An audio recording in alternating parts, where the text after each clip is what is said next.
Nous vous informons que ce programme est déconseillé aux moins de 10 ans. Un enfant gâté d'Hollywood sombre dans la perversion. C'était un violeur en série, disposant de beaucoup d'argent. Il enregistre ses crimes en vidéo. C'était incontestable. Quand on regardait ces vidéos, il s'agissait de viols de femmes inconscientes. Il paie une caution d'1 million de dollars puis attend le bon moment. Ça sautait aux yeux qu'il ne resterait pas jusqu'au bout. La chasse à l'homme captive les États-Unis. Il y avait tout dans cette affaire. Sexe, drogue et vidéo. L'héritier d'une légende d'Hollywood devient un violeur recherché par la police. C'est aujourd'hui dans Crime en haute société.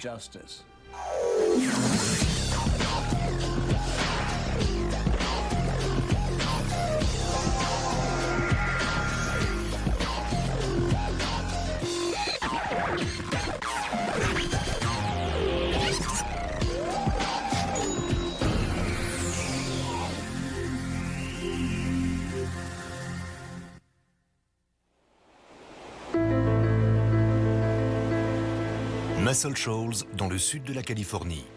Un petit coin de paradis avec une vue imprenable sur l'océan Pacifique.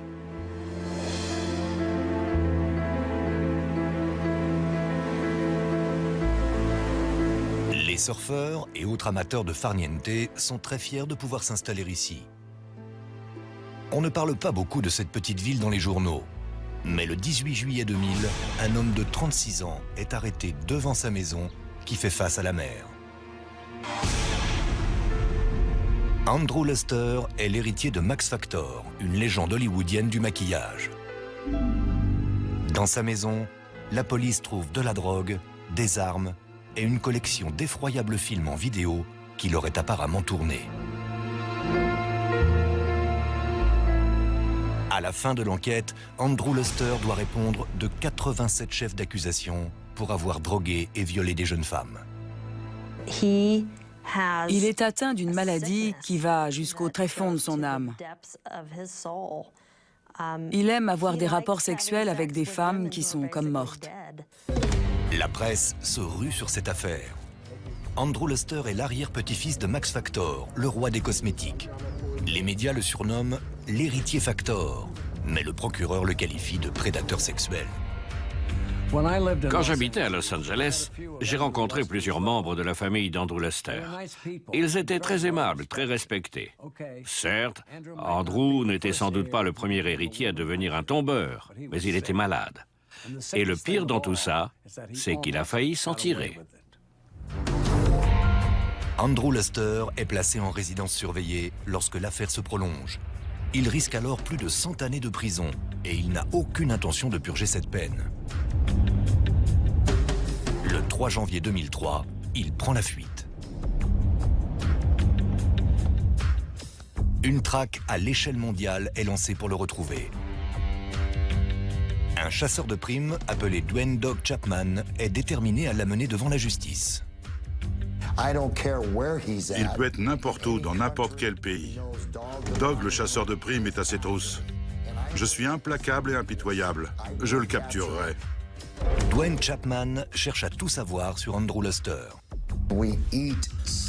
On consacre tout notre temps, toutes nos journées à Andrew Luster. 3 semaines après le début de son procès, Andrew Luster est condamné par contumace à 124 années de prison. We in the jury find the defendant guilty of the crime of rape by use of drugs. Dans son éducation, Luster n'a pas vraiment appris à fuir devant les autorités. Andrew Luster est né dans une famille riche. C'est l'arrière-petit-fils de Max Factor, fondateur d'un empire des cosmétiques. Max Factor est né en Pologne. Il a émigré en Russie où, à l'âge de 20 ans, il est devenu le coiffeur du tsar Nicolas II. Les contraintes de la vie à la cour lui déplaisant, il s'est enfui aux États-Unis au moment des premiers pas de l'industrie du cinéma. Il a alors révolutionné l'art du maquillage cinématographique. C'était le maquilleur le plus en vue d'Hollywood, réclamé par toutes les stars. Les célèbres lèvres de Joan Crawford, sa belle bouche bien pleine, c'est l'œuvre de Max Factor. Ça correspond notamment à sa personnalité et à ses rôles, ceux d'une femme agressive, déterminée. Mais la beauté n'était pas seulement réservée aux stars hollywoodiennes. Dans les années 60, la société Max Factor & Company entre en bourse. La famille roule sur l'or. En 1963, la petite fille de Max, Elizabeth, donne naissance à un fils, Andrew Stuart Luster. Andrew, surnommé Drew par sa famille, grandit dans la ville très huppée de Malibu, en Californie, au milieu des luxueuses maisons des membres de la jet set. Il a grandi dans le coin entre Malibu Road et la colonie au bord de la plage. Il avait une servante, une nounou, un cuisinier. C'était la belle vie pour lui. Il faisait ce qu'il voulait et il était plein aux as. Quand Andrew a 5 ans, sa mère Elizabeth divorce d'avec son père, le docteur Henry Luster, qui mourra quelques années plus tard. Comme sa mère le racontera après, Andrew accuse le coup. Il passe des heures seul avec ses nombreux animaux de compagnie. Mais Andrew a une autre passion. Comme de nombreux enfants de Malibu, il est obsédé par le surf. Ils adorent passer du temps dans l'eau et attendre la vague parfaite. C'est le but ultime, trouver la vague idéale. Pour fêter sa sortie du lycée en 1981, Andrew se paye un cadeau plutôt inhabituel. Une maison en bord de mer pour lui tout seul, à Muscle Shoals. Muscle Shoals était une véritable communauté entre Ventura et Santa Barbara. C'est le paradis des surfeurs. Quand on se réveille le matin, on a l'océan devant les yeux. Luster suit ensuite quelques cours à la fac, mais il abandonne avant d'obtenir un diplôme. Après tout, il n'a pas besoin de travailler ni de grandir. Il sait pourtant à quoi il veut occuper sa vie. Il passait ses journées au soleil, sur les vagues. Et puis il allait nager, boire de la bière et draguer.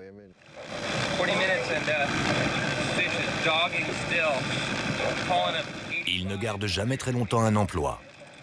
Il travaille un peu dans l'immobilier, en disant aux gens qu'il est trader. Mais sa source principale de revenus est son fonds de dépôt.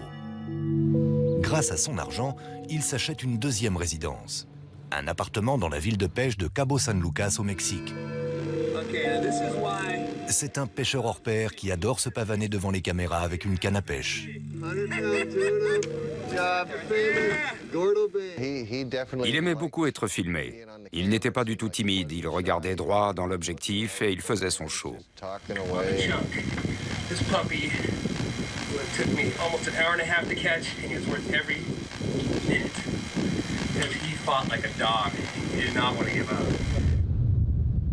C'était le paradis pour Luster.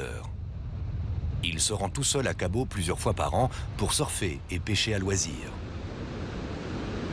Mais autre chose l'attire dans cette ville. Son intense vie nocturne. Cabo Wabo, Squid Row, le Giggling Marlin, ça ce sont des endroits qui bougent. Les filles y vont pour se détendre, les garçons vont à la pêche aux poissons la journée et le soir à la pêche aux filles. Au début des années 90, Luster est dans une relation stable avec une femme. Ils ont 2 enfants ensemble, mais ils ne sont pas mariés. Luster a à peine plus de 30 ans et le mariage ne l'intéresse pas. C'est un solitaire qui a encore envie de continuer à jouer. Il a d'ailleurs un nouveau jouet, une caméra vidéo. Elle devient sa passion. La vie de Luster se transforme en une longue émission dont il est le héros. Le jour, il joue un jeune oisif. Mais à la tombée de la nuit, il se transforme en un prédateur pervers. Au fil des ans, il s'est enfoncé dans une zone dangereuse de déviance sexuelle. Andrew Luster souffre d'un dérangement mental qui va en s'aggravant. Ses perversions et son sens de l'impunité forment un cocktail explosif. Peu à peu, il se transforme en monstre.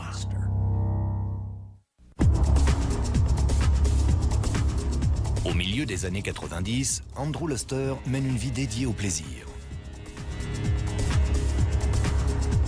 Il consacre son temps à des activités solitaires. Il fait du surf, de la pêche et surtout, il écume les bars et les plages de Californie pour séduire des femmes. Très jeunes, de préférence.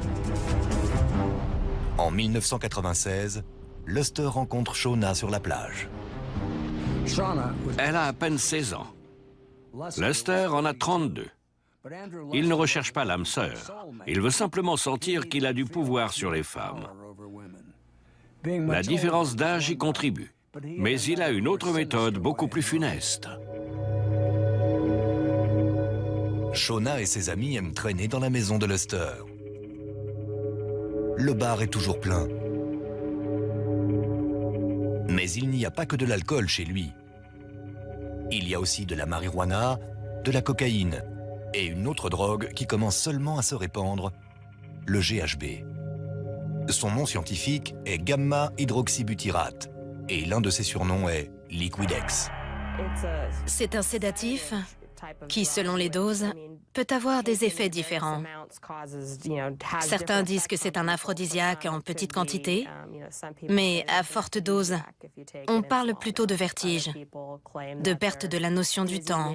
On peut aussi oublier les détails de la soirée, et ça peut même rendre inconscient. À une époque, le GHB était vendu en pharmacie comme complément nutritionnel. Facile à fabriquer, il est indétectable dans le sang seulement 12 heures après ingestion.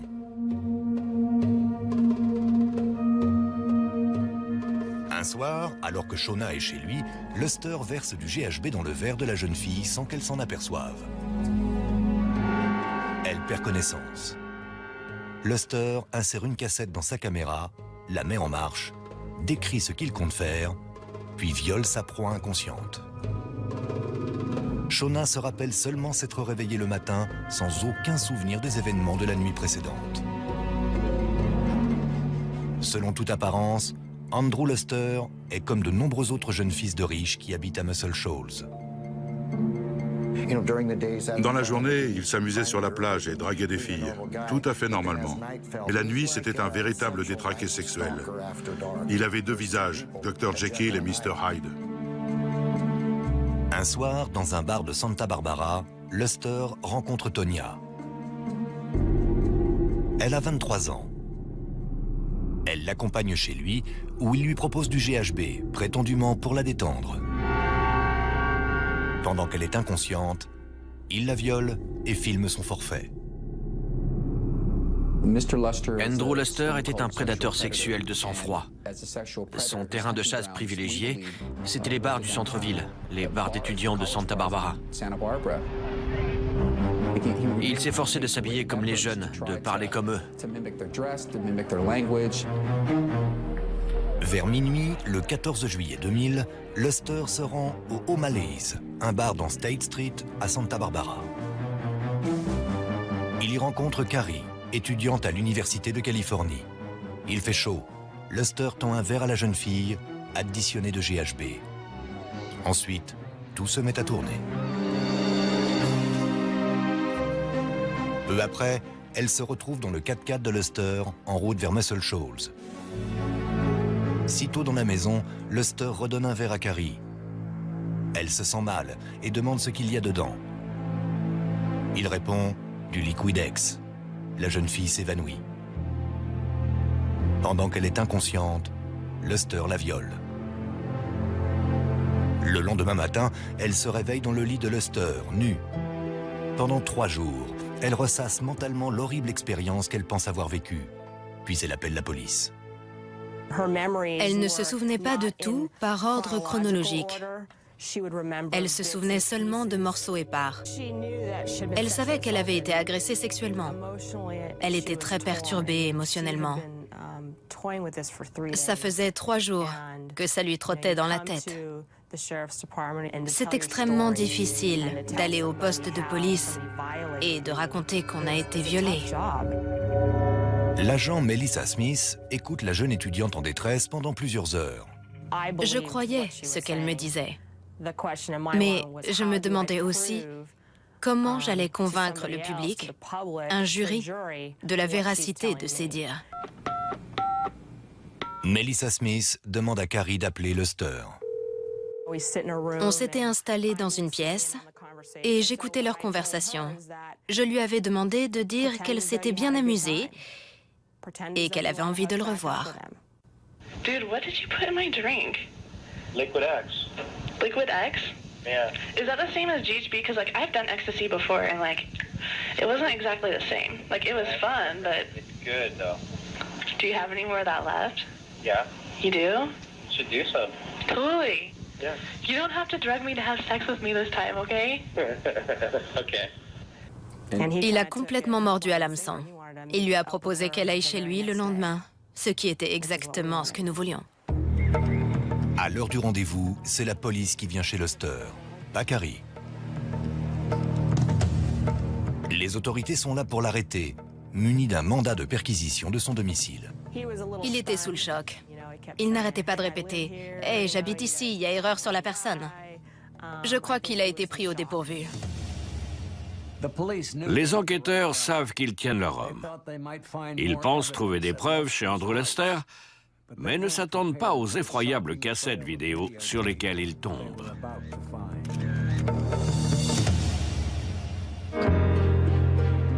En juillet 2000, Andrew Luster est arrêté devant sa maison californienne de bord de mer pour le viol de la jeune Carrie Doe. Il est menotté, puis emmené au bureau du shérif où il est interrogé. Il était très sûr de lui pendant cet interrogatoire. Il a souvent essayé de prendre le contrôle de la discussion en répétant régulièrement « Vous n'avez aucune preuve contre moi, je vais ressortir libre ». Andrew Luster a toujours eu la vie facile. Il dit littéralement aux policiers « Je suis riche, je vais me prendre un bon avocat et je vais détruire cette fille ». Il est persuadé de pouvoir s'en tirer quoi qu'il arrive. I don't screw up. I've lived in the same place my entire adult life. I'm a wealthy guy. I can't screw up. I'm not going to lose my money. You're a wealthy guy? Mais très vite, il se retrouve acculé et il est pris en flagrant délit de mensonge par la policière. So did you tell her that you put liquid X in her drink? I never told her that. No. Il a dit qu'il ne lui avait rien donné, qu'il ne voyait pas de quoi je parlais. Un peu plus tard, je lui ai dit que j'avais entendu la conversation qu'il avait eue avec Carrie la veille. Là, il a été obligé de reconnaître qu'il avait versé du GHB. Mais il a prétendu que la jeune femme était consentante. Pendant que Luster est interrogé, les enquêteurs fouillent sa maison de Muscle Shoals.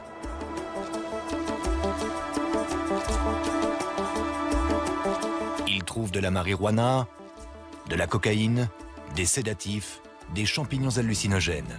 Mais ce n'est pas tout. Ils trouvent aussi des nunchakus, une arme d'arts martiaux interdite, et un fusil d'assaut AK-47.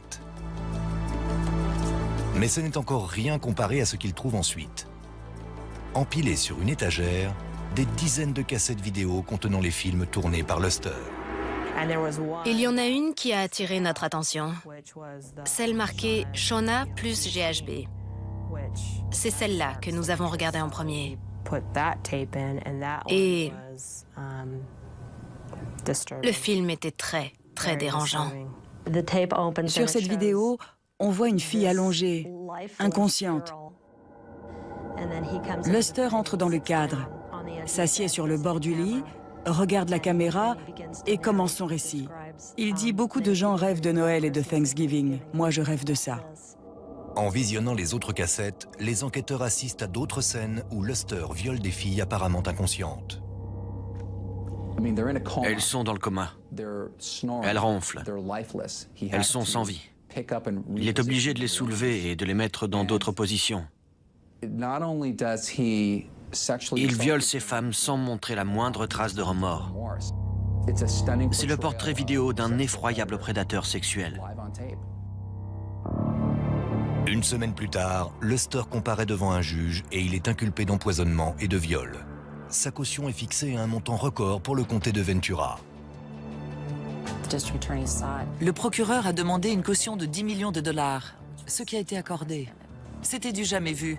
L'argument, c'était de dire il faut que la caution soit très élevée pour être sûr qu'il ne s'enfuira pas. Le montant de la caution ne fait que renforcer le caractère scandaleux de l'affaire. La presse locale se rue sur cette histoire, suivie par les médias nationaux. Les médias savaient qu'Andrew Luster était l'héritier de Max Factor. Ce sont même eux qui nous l'ont appris. La presse fait ses choux gras avec cette affaire, qui finit par parvenir aux oreilles de Tonya, la jeune femme que Luster avait violée 4 ans auparavant. Cette jeune femme est tombée sur des articles, alors qu'on essayait justement de la retrouver. Et c'est elle qui nous a contactés. Les enquêteurs montrent ensuite à Tonya la vidéo où Luster la viole, alors qu'elle est inconsciente. C'est la plus dégoûtante, la plus répugnante agression sexuelle que j'ai jamais vue. Je n'avais jamais rien vu qui s'approche autant de la nécrophilie. Un homme qui a des rapports sexuels avec des femmes évanouies. Ça avait des relents de morgue. Les enquêteurs font tout leur possible pour retrouver les autres filles filmées par Luster. Ils épluchent le carnet d'adresses de l'homme en espérant que cette sombre histoire éveillera des souvenirs aux victimes. Ils parviennent ainsi à retrouver Shauna, l'adolescente de 16 ans dont Luster a abusé chez lui. Elle est horrifiée par ce que les policiers lui racontent. C'était évidemment très dérangeant pour elle. 2 policiers sont venus chez elle et lui ont parlé d'événements qu'elle avait vécus, mais dont elle n'avait pas du tout connaissance. Le choc a dû être très rude pour elle en apprenant ça. Shauna et Tonya portent également plainte pour aider le procureur à envoyer Andrew Luster en prison.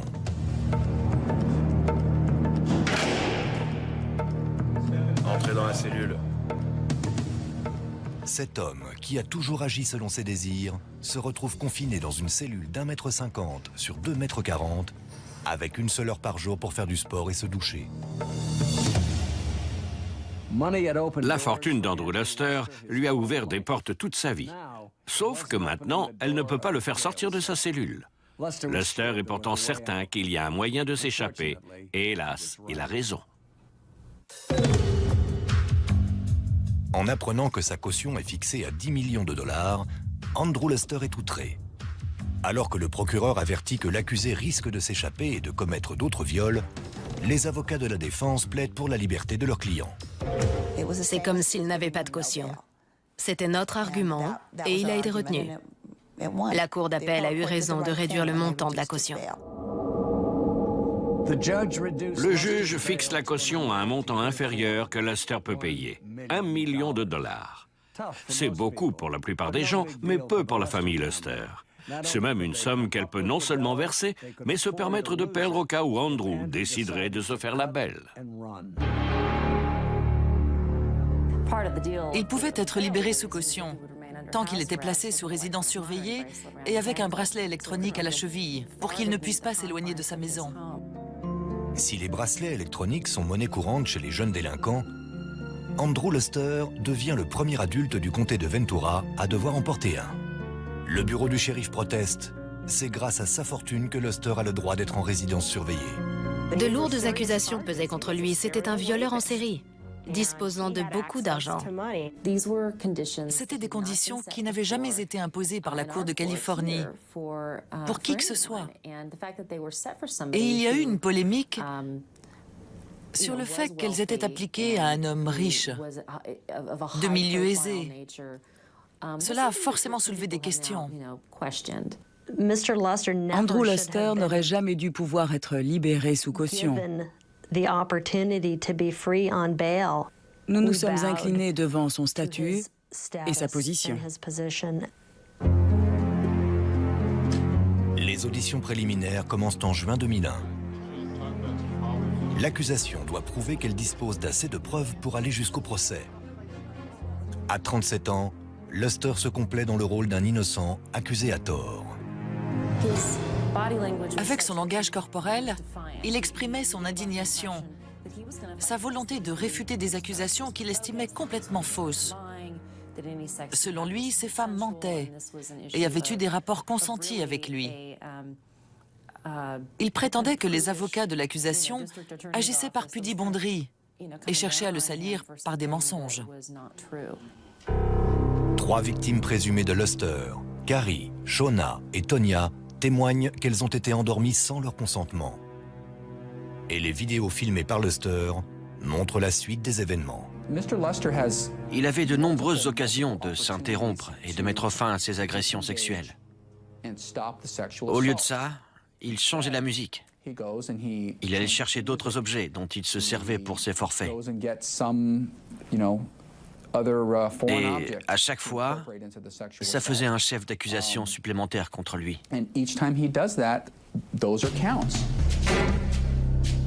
Les preuves sont écrasantes. Le juge ordonne que Luster soit jugé pour empoisonnement, viol, possession d'armes et agression sexuelle. Au total, 87 chefs d'accusation. Chacun d'eux est passible d'une peine de prison. S'il est condamné, Andrew Luster risque plus de 100 années d'incarcération. Cependant, grâce à sa fortune, il peut se permettre d'engager les ténors du barreau. En l'occurrence, Roger Diamond, un avocat réputé de Los Angeles, et Kiana Sloan-Hillier comme assistante. Dès le début, Diamond cherche l'affrontement contre l'accusation. Les médias boivent ses paroles.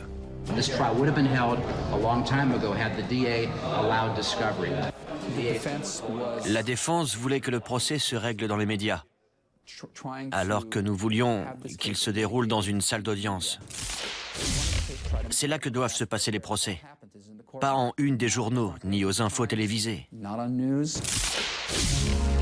Le juge est d'accord et ordonne une interdiction de publication, pour la défense comme pour l'accusation. Aucune des deux parties n'a le droit de parler à la presse. La défense accumule ensuite les demandes de report du procès. Les avocats de Luster affirment également que le comté de Ventura complote contre leurs clients. Nous étions persuadés qu'il y avait un effort concerté et délibéré de nuire à Andrew et que tout le monde était impliqué là-dedans. Depuis l'accusation jusqu'au juge, en passant par le shérif. Leur stratégie est devenue « faisons le procès de tout le monde ». Celui de la police, de l'accusation, du système. Ils voulaient remettre en cause absolument tout. Tant qu'on ne discutait plus de la culpabilité ou de l'innocence d'Andrew Luster. Selon la défense, les preuves clés, c'est-à-dire les cassettes où l'on voit Luster violer ses victimes, ont été modifiées. Sans voir les bandes originales, il leur serait donc impossible d'assurer la défense de l'accusé. Les cassettes qui ont été montrées au procès contenaient des versions retouchées des films d'Andrew. On avait notamment sous-titré ses paroles. Nous n'avons jamais vu les versions d'origine. Ils ont eu la possibilité d'accéder à ces cassettes, et ils ne l'ont jamais fait. Ils ont vu exactement les mêmes versions que nous. Les avocats de Luster affirment également que les femmes qui apparaissent dans les films ont eu des rapports sexuels consentis avec lui. Toutefois, cette stratégie ne peut plus aboutir suite à un arrêt de la Cour de Californie statuant qu'un homme n'a pas le droit d'avoir de rapports sexuels avec une femme inconsciente, même si elle a donné son consentement préalable. Les avocats de la défense doivent trouver une nouvelle tactique, ce qu'ils ne tardent pas à faire. Ils s'appuient sur Waves and Babes, un film érotique produit par Luster. La défense affirme que l'accusé a des ambitions de producteur de films X et que les victimes voulaient devenir actrices. Il voulait effectivement produire des films pornographiques. Il s'agissait de déterminer s'il s'agissait de viol ou de pornographie. En effet, un sous-genre des films X met en scène des femmes qui font semblant d'être inconscientes. En regardant ces cassettes, il était aussi difficile de conclure que c'était un film porno amateur que de dire que l'attentat contre les tours jumelles était un effet spécial de film hollywoodien. La tension entre les avocats renforce encore davantage le climat électrique du procès. L'un des avocats de la défense parlait du procureur et de ses laquais, ce genre de vocabulaire. Il y avait de l'animosité dans l'air. Le juge Ken Riley finit par en avoir assez. Il a crié à l'avocat de la défense, qui hurlait lui aussi, « Ce procès va avoir lieu, c'est irrévocable. Nous allons former le jury. »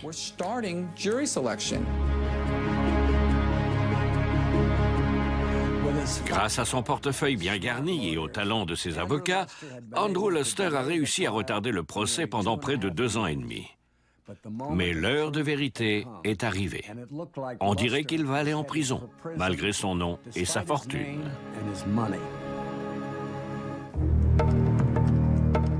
Deux ans et demi après son arrestation, Andrew Luster passe en procès. S'il est condamné, il passera le restant de ses jours derrière les barreaux. Mais pour l'instant, il est dans sa maison de Muscle Shoals, sous résidence surveillée. Il m'a appelé plusieurs fois, il était comme un animal en cage. Il avait envie de sortir, de faire du surf. Il disait que c'était seulement un coup monté et qu'il retrouverait sûrement bientôt les vagues. Les avocats de Luster demandent la suspension de sa résidence surveillée et le juge accepte. C'est inouï. Voilà un dangereux violeur quasiment libre de s'échapper, seulement retenu par un bracelet électronique. Quelle absurdité! Madame Fox m'a dit, « Je vous le prédis, vers le milieu du procès, il verra que c'est perdu et il prendra la fuite. » Je ne savais pas combien de temps ça prendrait, mais ça sautait aux yeux qu'il ne resterait pas jusqu'au bout. Dans la salle d'audience, Luster est visiblement très tendu. Il essayait de contrôler les déclarations de ses avocats. À chaque fois que Maître Diamond s'adressait au juge à propos de quelque chose, Luster lui chuchotait ses instructions à l'oreille. Il a beau se démener pour contrôler le déroulement du procès, il ne peut rien faire pour influer sur l'impact du témoignage des victimes, et tout particulièrement leur réaction lorsqu'elles ont vu les films où Luster les violait. When you first saw the tape and saw the defendant performing these various sex acts on your body, what was your reaction? It's very disgusting to me, and when I first saw it, it was like, it's like seeing yourself raped in the third person, and there's nothing you can do about it. Ces témoignages sont déjà accablants, mais la défense sait que le pire reste à venir. Les cassettes vidéo elles-mêmes. En voyant ça, de nombreux jurés avaient l'air bouleversés et incrédules. J'ai aussi remarqué 2 jeunes femmes émues aux larmes. Tous les jurés étaient bouche bée. Ils n'en croyaient pas leurs yeux. Les jurés se posaient une seule question. Sont-elles inconscientes? C'est ça qui changeait complètement la donne. Mais on entendait ces jeunes filles ronfler. Elles ne donnaient aucun signe de vie. On aurait dit de grandes poupées inertes. Pour les jurés, c'était la preuve éclatante qu'il ne s'agissait pas d'un tournage de film porno amateur. Luster, quant à lui, observe les jurés le regarder commettre une succession de viols. Pour toutes les personnes présentes, il apparaît évident que cet homme ira bientôt en prison. Le procès doit s'interrompre 2 semaines pour les fêtes de fin d'année. La veille de l'interruption, Luster se penche vers son avocate, Kiana Sloan-Hillier. Après l'avoir écoutée, elle s'est levée et elle a dit « Nous comptons voir Monsieur Luster pendant l'interruption du procès. Nous demandons donc à la Cour de lui accorder les mêmes horaires que pendant le procès. »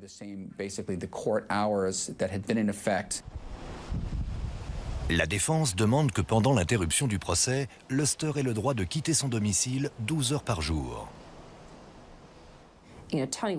Anthony Wald est sorti de ses gonds et il s'est écrié « Vous ne pouvez pas faire ça, monsieur le juge. Il risque de s'enfuir. » Malgré notre objection, le juge a accédé à cette demande.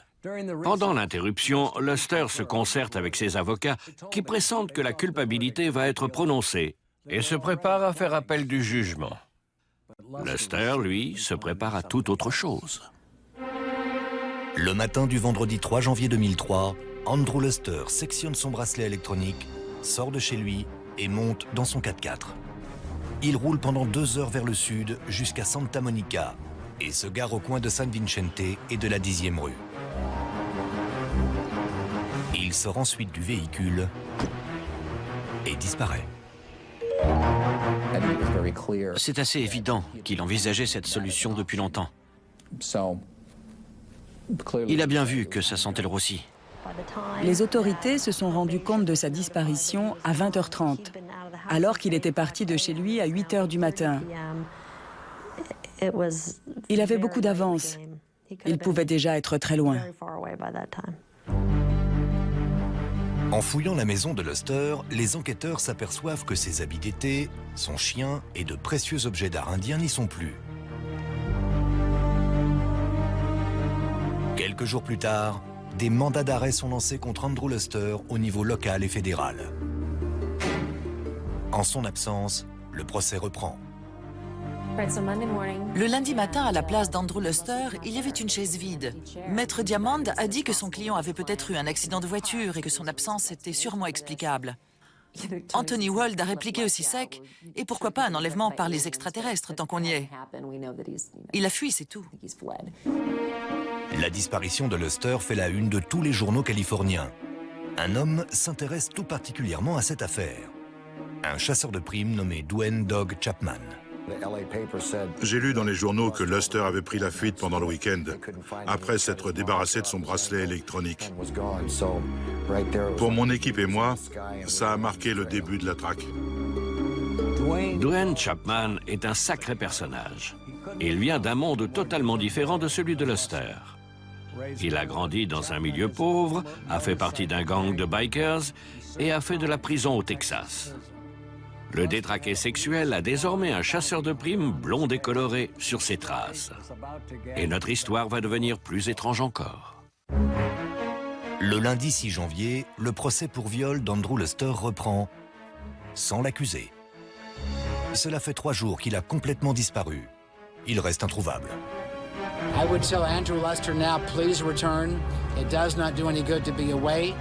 Roger Diamond, l'avocat de Luster, demande à être retiré de l'affaire. Mais le juge refuse. L'avocat est en bien mauvaise position. Diamond essayait de défendre un client qui n'était pas là pour s'expliquer et qui ne pouvait pas se défendre. Il s'est démené pour défendre Andrew Luster. Il a essayé de balayer toutes les preuves d'un revers de main. Grosso modo, il a traité les victimes de salopes et a dit au jury qu'elles ne méritaient pas d'être prises en considération. C'est à peu près ce qu'il a dit, même si ce n'est pas avec ces mots-là. Il a réellement dit que les plaintes de ces femmes n'étaient pas recevables, vu leur comportement. Toutefois, le jury ne le voit pas de cette façon. Andrew Stewart Luster guilty of the crime of rape by use of drugs. Le 21 janvier, Andrew Luster est reconnu coupable de 86 des 87 chefs d'accusation, empoisonnement et viol. Il est condamné à 124 années de prison, sauf qu'il n'en effectuera pas une seule journée s'il n'est pas capturé. Le chasseur de primes, Doug Chapman, est déterminé à retrouver le fugitif. Je voulais qu'il redoute le moment où j'allais lui sauter dessus. J'étais prêt à tout pour l'avoir. Chapman est un évangéliste avec un penchant pour la publicité. Il dit que les crimes de Luster le dégoûtent, le mettent hors de lui. Il veut absolument capturer Luster. Les autorités de Californie et du pays traquent aussi Luster grâce à une méthode éprouvée. Elles suivent l'argent à la trace. À tout moment, où qu'il soit, il fallait qu'il se demande si sa transaction allait être repérée par le FBI, le Trésor américain, les services secrets ou Interpol. Chapman, lui, ne vise pas l'argent. Il cible l'homme. On savait où il était allé, où il était susceptible d'aller. On connaissait sa personnalité, sa pointure. On savait s'il avait un jumeau ou des tatouages. Les enquêteurs assurent ne pas être dérangés par le fait que Doc Chapman recherche Luster. Si Dwayne Chapman, une émission de télévision ou quiconque d'autre arrivait à localiser Andrew Luster par quelque moyen que ce soit, tant mieux. En juin, Chapman apprend par un informateur que Luster est dans la ville mexicaine de Puerto Vallarta, où il a repris sa vie de séducteur nocturne. Ça correspondait à son portrait de prédateur sexuel. Un hôtel borgne, des passes à $5 dans un endroit perdu, ce genre de choses. C'était exactement là que je m'attendais à le trouver. Chapman saute dans un avion. Le 18 juin, il repère Luster chez un marchand de tacos près de son hôtel Bon Marché. C'est le moment que le chasseur de primes attendait. Il bondit sur le fugitif, le maîtrise, puis l'embarque dans sa camionnette et repart. Des passants ayant assisté à la bagarre appellent la police. En quelques minutes, les policiers rattrapent le véhicule, s'emparent de Luster et le jettent en prison. La capture de Luster fait la une des journaux. Quelques jours plus tard, le FBI récupère la garde de Luster et le rapatrie vers les États-Unis. Après 3 ans de lutte pour éviter la prison, Andrew Luster, l'héritier en fuite, est derrière les barreaux. C'est sûrement là qu'il passera le restant de ses jours. Il n'a pas eu un comportement parfait, c'est vrai. Mais il a été condamné à 124 ans de prison. Je suis certaine qu'il n'a pas eu un procès équitable. Cela prouve bien que les riches n'arrivent pas toujours à acheter leur liberté. Il a violé des victimes inconscientes, des femmes incapables de résister parce qu'elles avaient été droguées. C'est très tordu. Jamais, au grand jamais, les avocats de la défense n'auraient pu trouver un moyen de diminuer l'impact causé par ces cassettes vidéo. Ce sont les preuves les plus accablantes que j'ai jamais vues. Luster s'est condamné lui-même dans la quête égoïste de son plaisir pervers. Andrew Luster avait suffisamment d'argent pour mettre les femmes à ses pieds. Il aurait pu en payer pour satisfaire ses désirs, mais cela ne lui suffisait pas. Au final, il n'a pas eu assez d'argent pour arriver à couvrir ses crimes sordides. C'était Dominique Dunn. Merci de nous avoir suivis.